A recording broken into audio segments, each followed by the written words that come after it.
You want to start, Travis? Sure. Let me.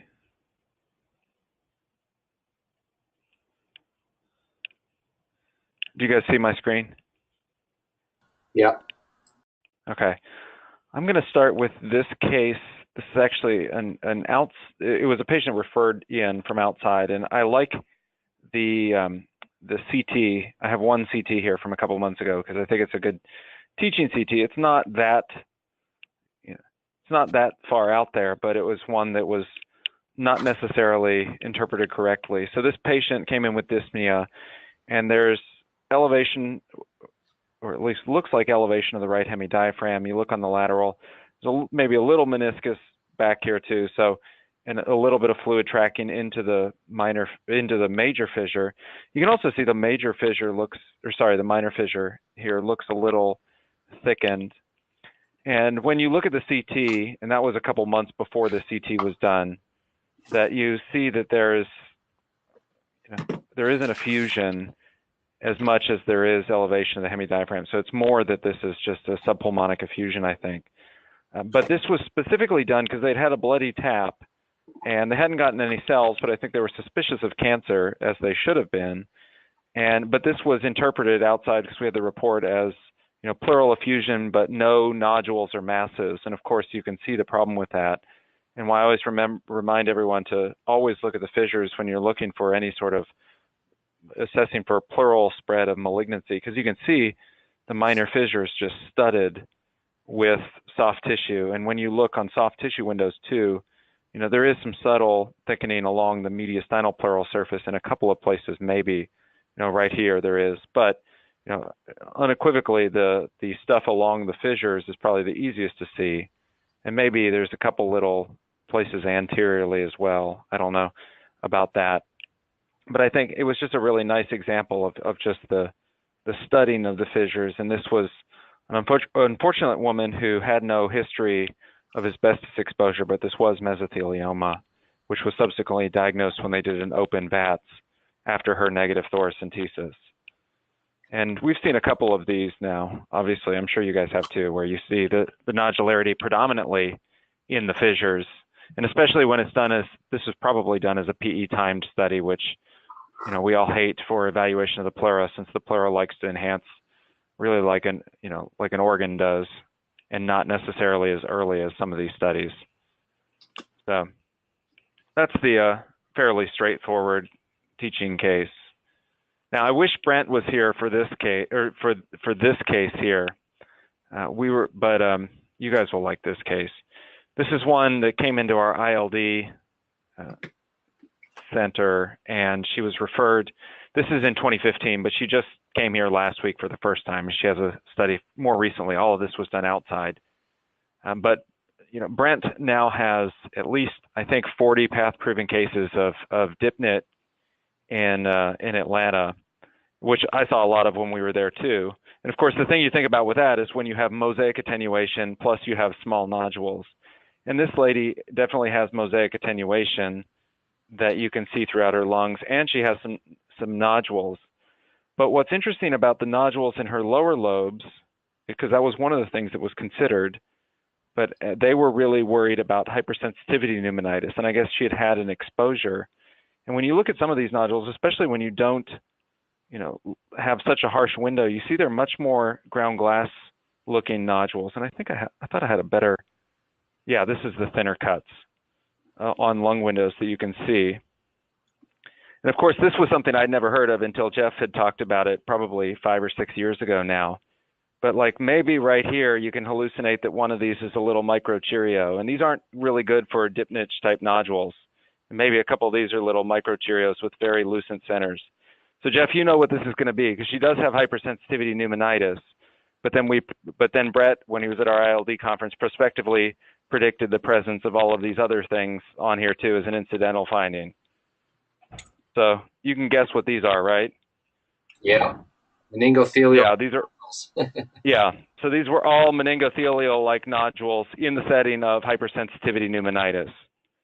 So here you can see on her expiratory that she did have mosaic, which was air trapping, plus tons of minute meningothelial-like nodules, all of these little things. And, this is one of those ones the reason that it was kind of ironic is Brett and I had been discussing a case the day before, Brett Elliker and I, of a case where it was a lady referred in with, cancer, and it had nodules that looked identical to this for years. And that's what I thought it was going to be. And of course, they haven't done biopsy. They've just been following it. And I think we always argue that it's a diagnosis of exclusion, but all the cases we've seen where you have multiple minute meningothelial-like nodules, they tend to have this just very ground glass appearance, and some of them almost look like these microcheerios with the lucent centers.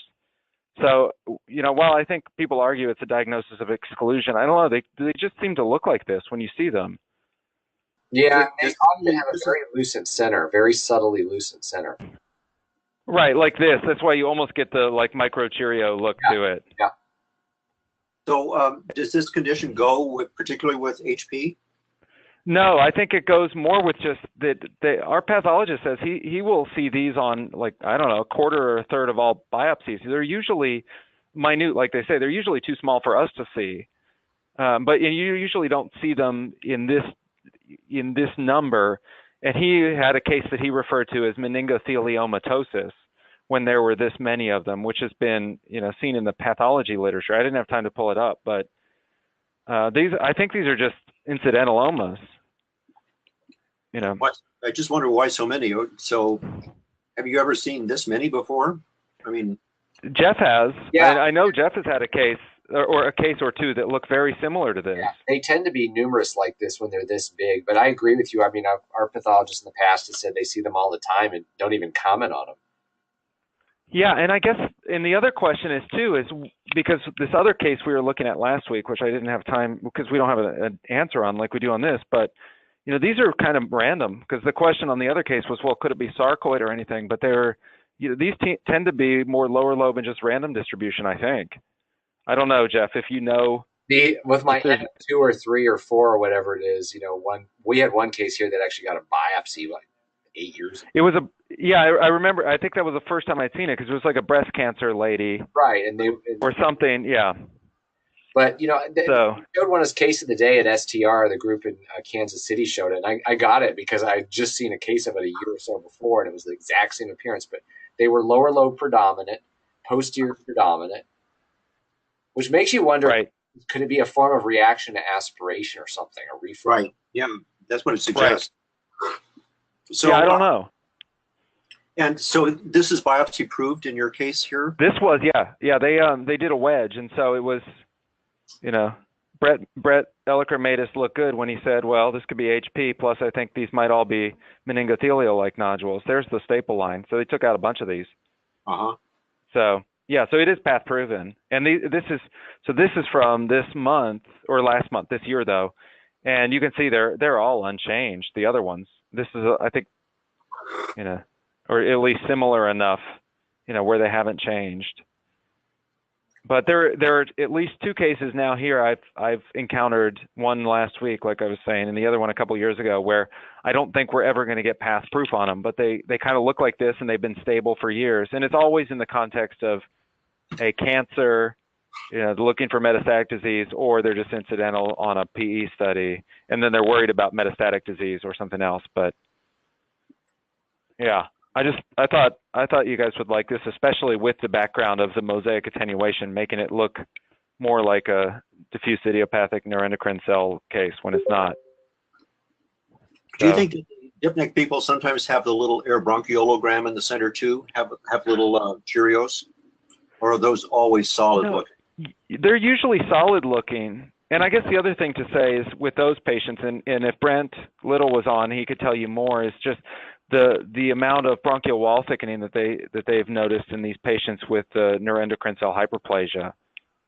Yeah, but the ones I've seen are all solid nodules because I think they're little carcinoid tumulates, and carcinoids are pretty tightly packed lesions. Yeah, and there's something environmental about the neuroendocrine cell hyperplasia too, because I've seen maybe 2 or 3 cases since I've been out in San Francisco, and everybody always thinks I'm crazy when I bring it up as a diagnosis, but we saw a new case every month in Atlanta. So I don't know what the cause is, but that's kind of how it's gone around here. So this is a case that I just encountered this morning for the first time. And you see, this is an old radiograph. And I'll start with this. And by this time, this patient already has an indwelling tunnel catheter for their pulmonary arterial hypertension. This guy is 47 now, so he's probably about 30 at this time.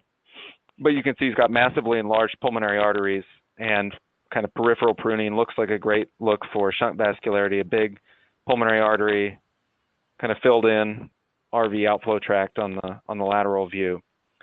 And I'll show you the most recent CT, or one of his most recent CTs, and then work backwards from here. Now he's non-English speaking. He's not, never had access to health care as a child, and you'll see. So this is one where this is undergoing evaluation for heart-lung transplant, and I like this case because for a number of reasons. You can see that he has markedly enlarged pulmonary arteries, and as I've said many times, and I know others have too, that when you see the calcification along the walls, and my resident this morning when we were talking about this jumped all over chronic PE as an explanation for this, but of course, as I was taught, and I still think holds true, whenever you see calcification in the wall like this, think about a long-standing shunt and pulmonary artery atherosclerosis first and foremost when you see this, rather than just chronic PE. And I think, what's that? Was it? I didn't hear if that was a comment in the background or not. But the and this doesn't really look like chronic thromboembolic disease anyway. He has a little bit of the little central lobular nodules that we typically see in pulmonary arterial hypertension, none of the large areas of mosaic perfusion like we would see with chronic PE. But what's interesting is his cause of his, and I'll go back to this contrast enhanced study. So he was diagnosed at age 20, so like almost 30 years ago, with an ASD, and it was a secundum ASD. He deferred treatment at that time. Then he presented around that time of the radiograph with worsening dyspnea and Eisenmenger syndrome. And what's fascinating is this is not just a secundum ASD. You can see it right here, but you can see where all of his pulmonary veins are draining. As you can see them here, all draining into the right atrium rather than the left atrium. So this is a total anomalous pulmonary venous return. And obviously, he has to have some sort of other connection, either an ASD, VSD, something to actually mix his blood. And in this case, it was a large ASD. And so this was undiagnosed, and now he's 47 years old and awaiting a heart-lung transplant. But this was the cause of his pulmonary arterial hypertension. You can even see back in 2007 or 2009 the degree of atherosclerotic calcification of his pulmonary arteries that he has, and just the marked enlargement. So this is, I showed you guys one a couple years ago of an adult that had presented with undiagnosed total anomalous pulmonary venous return, and that was a large vertical vein. And this is one where it's just dumping straight into his right atrium with a big ASD. So this was a new one for me in an adult. Wow. Impressive. Yeah, that's pretty, it's amazing that people can live like this, to this age with something like this. Obviously, there's something genetic in him that allows his right heart to survive with such degree of hypertrophy and dilation. So, all right, that's enough for me. All righty. David? I can show a couple. All right.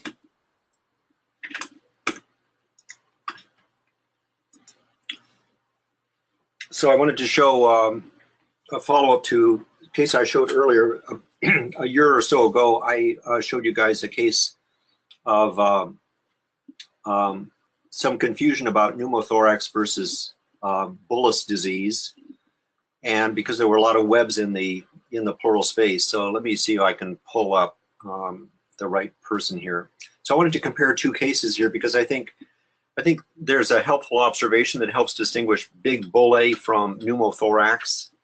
And unfortunately, you can have mixed cases where bullae lead to pneumothorax, and I won't go into that level of complexity. But this is a case similar to what I think I showed before. This person has all of these thin-walled lesions out here with a lot of air around them, and this does look like bullae, but this was a case of pneumothorax with these pleural adhesions resembling the walls of bullae.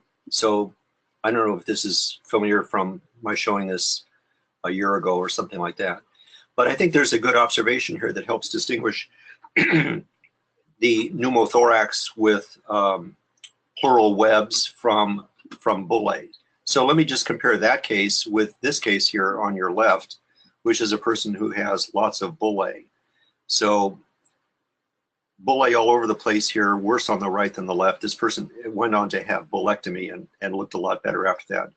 So I think the big observation here about bullae, peripheral bullae versus pneumothorax is that in the situation of pneumothorax, you always have a reasonably good pleural line that separates clearly lung tissue from the black areas of pneumothorax or bullae. So here we have a very nice, respectable, thin, regular pleural line. And then we also have this sharp demarcation here, which looks like pleura with some atelectasis under it, but it's a very sharp line, very good pleural surface here. So I think if you see this continuity of a nice clean line like this, it indicates that you're probably seeing the edge of the lung, and therefore these thin structures beyond that are going to be webs in pleural space.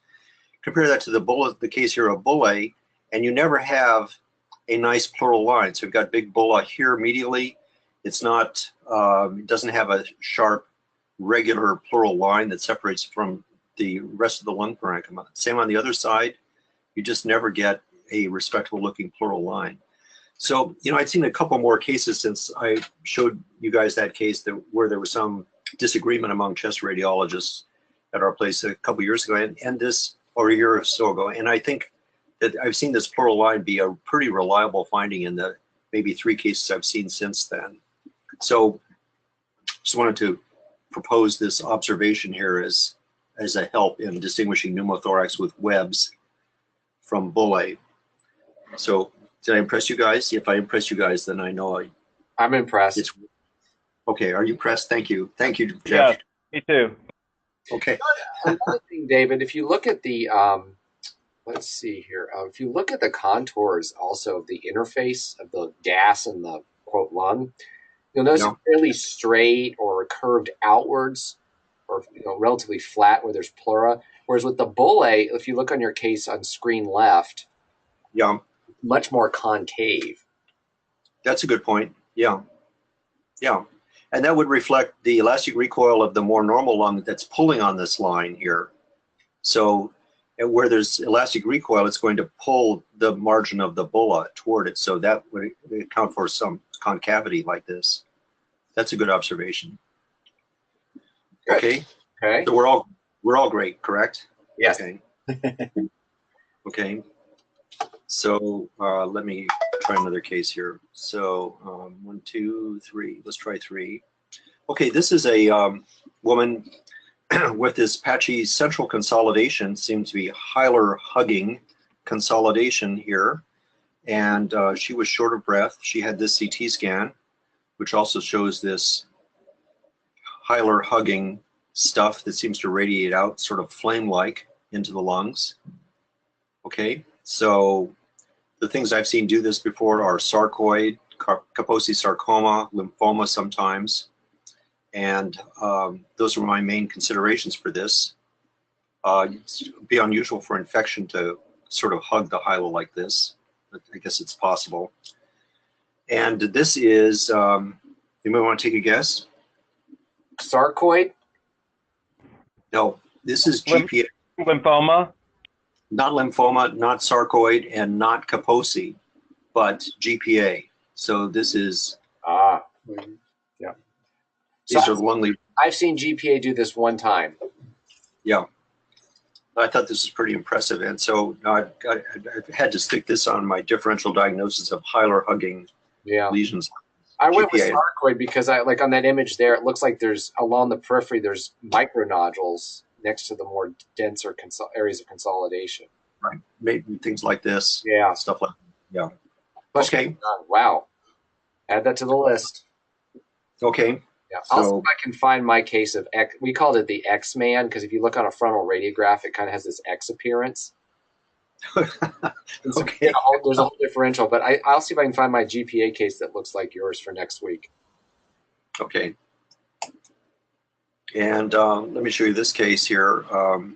Normal or abnormal? What do you think?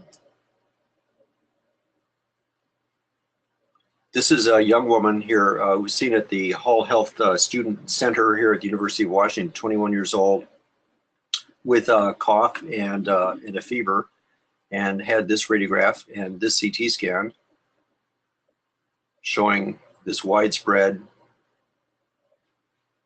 ground glassy, at least partly ground glassy, with definite peripheral elements to it, but a lot of stuff that's more central too as well.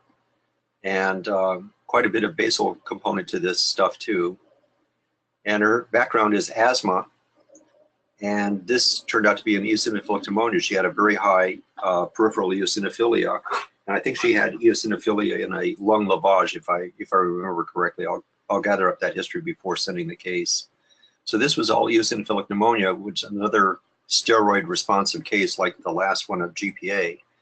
So there was a little, there was some entertainment of the notion of whether she might have Churg-Strauss, and that was investigated. She didn't have the proper serologies. She had very minimal sinusitis on one side, but not a lot of sinusitis, and she didn't have any neuropathy or anything like to go with that. So it was considered an eosinophilic pneumonia related to her background of asthma. So very extensive stuff. It's not a chronic eosinophilic pneumonia pattern clinging to the apices, which would promote the idea to me of eosinophilic pneumonia. But when they're early, when they're not chronic, they can be anywhere in the lungs. They tend to be peripheral, but they don't have to be concentrated at the apices. This one's really everywhere. David, I actually thought the CT was more confusing than the radiograph because it looks like there's some nodular component to it on the CT. That's impressive. Like here, for instance, seems to sort of coalesce. Peripheral. Yeah.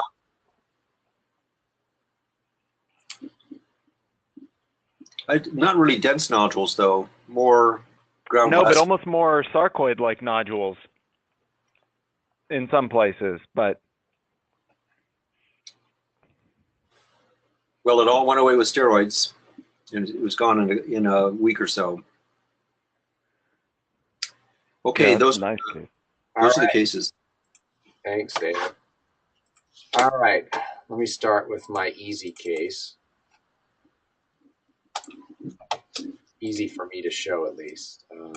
So this is something, we talk about. I remember talking about in residency and never thinking much of. So this was a low energy trauma. This guy fell from, fell from standing or something like that. And you can see he's got vascular disease, gynecomastia, some pleural fluid. So it looked like a little bit of failure.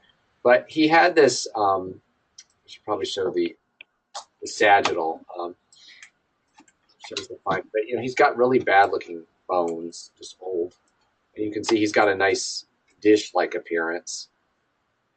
But you'll notice there's a break in the anterior longitudinal ligament, which is ossified. And then you can look very carefully. It's subtle because he's pretty demineralized, but there's a fracture going right through this vertebral body. So this is an acute vertebral body fracture, low energy trauma in the setting of dish.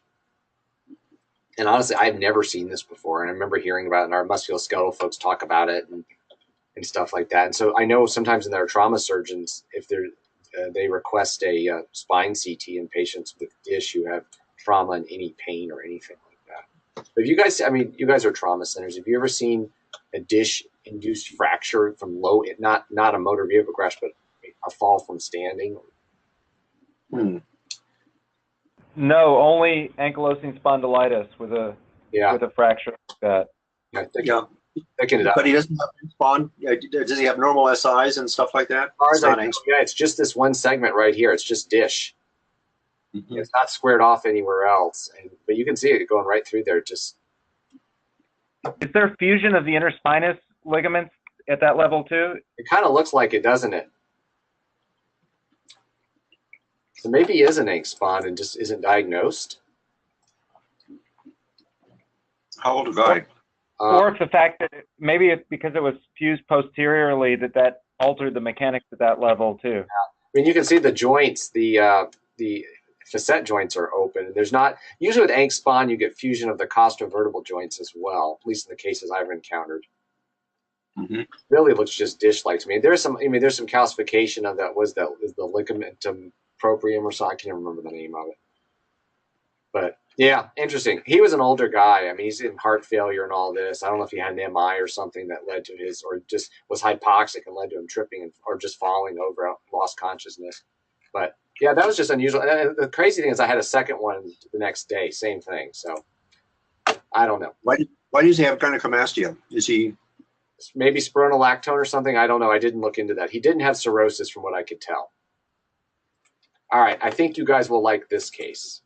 And this is courtesy of my colleague, Chris Francois. I showed it yesterday. So this is a little guy who had a double outlet right ventricle that was... Which we can't, Jeff, we can't see. Yeah, that's right. I got to do this. All right.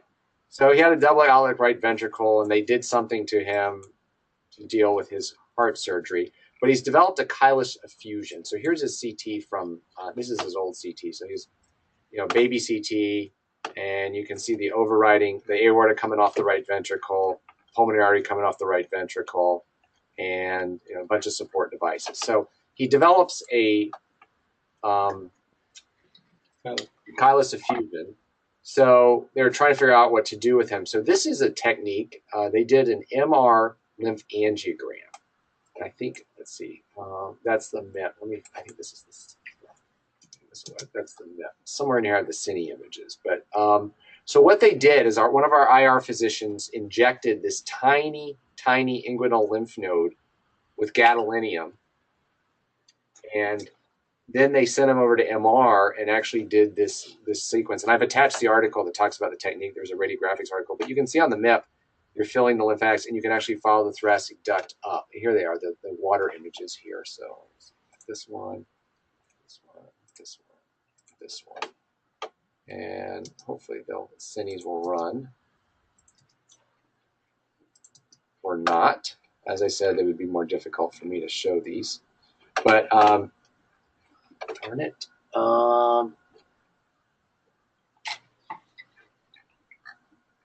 Here we go. I grabbed the wrong ones. So we want this one, this one, this one, this one. All right, there we go. So these are the time, the time. Okay, there. So let's stop. So if you look right down here, you can see the gadolinium in the lymphatics moving north up here and going up to where the thoracic duct is. And then you can actually see it in some supraclavicular lymph nodes. And if we look on the later images, which I think I did not pull up, let's try this one here. Jeff, I can't see it. Oh, there we go. There's some stuff. You can see it now? So there it is spilling into the pleural space. Uh-huh. Yeah. Sorry, they're very tiny vessels. But what they were trying to do is find the cisterna chyli, and then that would allow them to access it directly, percutaneously, and then embolize it at that location. Because unfortunately, he's so small, they can't do the typical access from the groin area. So this is an MR lymph angiogram. You can follow it up, and then it's spilling in, going to the supraclavicular nodes, but spilling into the pleural space, kind of posteriorly right in here. So, yeah, it's just I'd never seen one before. It's beautiful. I think this is the first or second one we've done here. What's the reason? Why does he have this? Is it from surgery or something? Yeah, it was iatrogenic during treatment for his double outlet right ventricle. So I think this is starting. That's really cool. I've never seen that before. Yeah. Yeah, and I included an article here. Let me see if I can make it show. So yeah, this article from Radiology that was from 2015 from Children's Hospital in Texas. But they show how to do this technique. There's a whole prep, and you can see you have to do all this stuff here, but similar pictures going up there. So I thought it was just cool. All right, and speaking of double outlet right ventricles, and this is another case. This was an unsuspected double outlet right ventricle, and you remember how old it was, Mark? I think a young kid. who was getting an MR for something else, and they just happened to pick up the fact that you've got here's the aorta coming off right there, coming off the RV right here, and the pulmonary artery. But what's also cool is his anomalous venous drainage. So this is the MR angiogram. So here with the early phase. So we see this big vein right here on the left that drains part of the left lung, but also seems to communicate with the left atrium over here. So sort of, I guess, a variation of Travis's case, but we did some 4D flow on it. And we pull up those images here. So this is the 4D flow. So you can see there's most of the venous flow is going up the vertical vein back into that brachiocephalic. But if I can get the, yeah, so there you can see that going up there.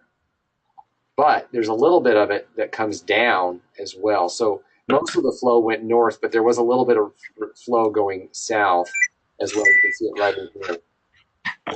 Down. Here's the left pulmonary vein. So see some retrograde flow going down. So this is coming from the left lung, most of it going north. And we saw a little bit going back down. Let's go a little lower here. Did you have her Valsalva at all during this flow? This is an amazing study. I've been doing a 4D flow on this. I don't think so. I don't think so. Too young. I mean, it was done with. I think it was. Oh, okay. But yeah, this is a version of a levoatrial cardinal vein, or a variant of it. Yeah. Since it's a to and fro where they can, have systemic emboli. If they have a more of a right to left shunt. That's a really, that's an impressive study. And here's the. Go ahead, Jeff. Did she have any normal pulmonary veins, or was it all anomalous? I believe it was. That was just there. You see, there's a normal inferior on the right, and there's a superior coming up there somewhere. But it's just the left lung. But I don't. Well, let's see. Is that pulmonary artery? That's pulmonary artery there. I think there's an inferior vein on the left, right here. Yeah, there's one vein on the left, but there's no superior pulmonary. Well, no, there's no. So here you go. So that's that vertical vein that seems to come into the left atrium right here. So there's its connection to the left atrium and the to the side that permits you to get the paradoxical embolization, right? Right. Right, so, and I think I've shown a couple cases in adults where it was an isolated finding. But you said, was she? Sorry, I missed part of it. Is she a hypoplastic left heart or? No, she's a double outlet right ventricle. Okay, but there's still some decompression through this. Yeah, you can see the large vein chambers there, and then there's the aorta's right down here. Yeah, but they didn't even know she had a DORV. Wow, that's really impressive. So you got most of the flow going up from the left lung back to the right heart, but a little bit of it is going. And you see there's pleural effusion. A little bit was heading south. And she does have this really small aorta, too, and a big pulmonary artery. So, yeah, I don't think I've seen one kind of go. I think I've seen one or something go both ways like this, but this one's pretty impressive. It's a huge vertical vein. Yeah. If I go up top, you see how it's bigger than the aorta. Trying to be a snowman. Yeah, it is. Yeah. So it's kind of all in that variation. So, but I send the whole set, and you can play with it. It's one of the ones you just kind of have to go through each sequence one by one and sort it out. Unfortunately, the way MR sequences are named, sometimes they're a little challenging to sort out. But if you look on the MR sequence, the MRA, you can really lay this out pretty well here. And then you see it going over. That's a sizable vessel. And then answer David's question, if we go back posteriorly, there are your pulmonary veins, and there is a superior vein going there, and then there's a native inferior vein going the correct direction. So it's sort of a replaced vein. It's almost like a partial anomalous left with a persistent left SVC that never connected right. Mm-hmm. So overloading that right ventricle and then decompressing what it can through the aorta. All right. That is it. Jeff, really quick, I pulled up a case to go along with what has been shown and discussed here. Do you guys see a CT? Yes. Okay. I can't hide this screen. Let's try that. All right, this is an 18-year-old guy, and I've been waiting to show this case. I don't think I've shown it. He came in, this is around December 2015, and had cough and had this done. Now, he has some other history I'll get to in a second, but he had a couple little pretty nondescript nodules, maybe a little bit of bronchial wall thickening in the right upper lobe and bronchial wall thickening elsewhere, but really not that impressive, no lymphadenopathy. Then the next summer, so last summer, he comes in and his radiograph looks like this. And now he's got bilateral, looks perilobular, peribronchovascular, persists a couple weeks later on a follow-up study that we see here. And now check out this distribution of this peribronchovascular or perilobular nodular consolidation. Here, I think, was that one nodule that's gotten bigger. And we see very similar findings throughout the rest of the lungs, and it's a lot of bronchial wall thickening in this case too, and some other areas that are a little bit more discrete. And kind of when David was showing that case, thinking, lymphoma, Kaposi sarcoma, no history of any of those. He wasn't acting acutely infectious, and this has been going on for a few weeks at this time. Now he had a history of what they thought was an IgA complex nephropathy, and I had a lengthy discussion with the rheumatologist. I don't know, whatever. But the point is he had renal disease. So she was asking, could GPA look like this? And we said, well, we don't know. Never seen it look like this before, or some sort of other immune-mediated disease. But they bronched him, and they think that this is granulomatosis with polyangiitis based on the bronch and the transbronchial biopsies. So this was one where that they endobronchial biopsy, concerning for They went and did more evaluation with him and think it probably is all granulomatosis with polyangiitis, just one of these ANCA negative ones. But this was another distribution that kind of reminded me of David's case, a little bit different, but still a weird look.